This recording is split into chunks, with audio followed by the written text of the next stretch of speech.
হোলির দিন সকাল 11:30টার সময় হোটেল হায়াত রিজেন্সির সামনে গাড়ির জ্যাম এবং একটু একটু করে যেভাবে গাড়ি ছাড়ছিল, আমার মনে প্রশ্ন জেগেছিল, আচ্ছা সবাই কি এখানে এসেছে? ভেতরে ঢুকে দেখলাম সবাই না এলেও প্রচুর প্রচুর বহু সংখ্যক মানুষ এখানে এসেছে এবং ভীষণ আনন্দের সাথে, চরম উদ্দামতার সাথে তারা সবাই প্রিয়জন, বন্ধু বান্ধব সবাইকে নিয়ে আবির খেলায় মেতেছে, হোলির রঙে রেগে উঠেছে।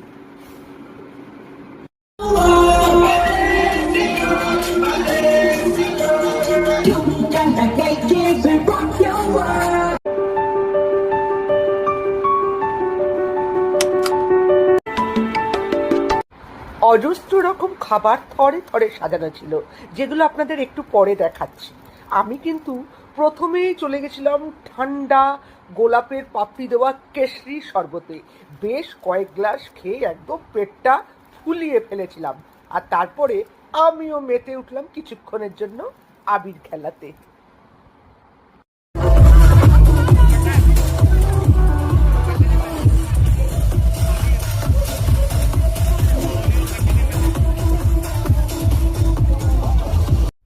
আগেই বলেছি, অজস্র খাবারের সমাহার ছিল। ফুচকা থেকে, সিঙ্গারা থেকে, বিভিন্ন ধরনের চাট মশলা, চুরমুর, গন্ধরাজ মোমো, পিৎজা, পনির, তারপরে নানা রকম স্বাদের বিরিয়ানি, মোগলাই আইটেম, প্রচুর নানা রকম ভালো ভালো মিষ্টি, পেস্ট্রি, অনেক কিছু ছিল। আমি স্বল্পাহারী হলেও যে কটা খাবার টেস্ট করেছিলাম, সত্যি তার স্বাদ ছিল অপূর্ব, এবং প্রত্যেকেই দেখছিলাম খাবার খুব খুব এনজয় করছিল।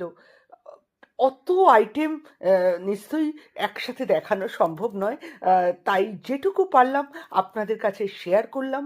আর হ্যাঁ, বাচ্চাদের জন্যও ছিল নানা রকম মনোরঞ্জনকর খাবার।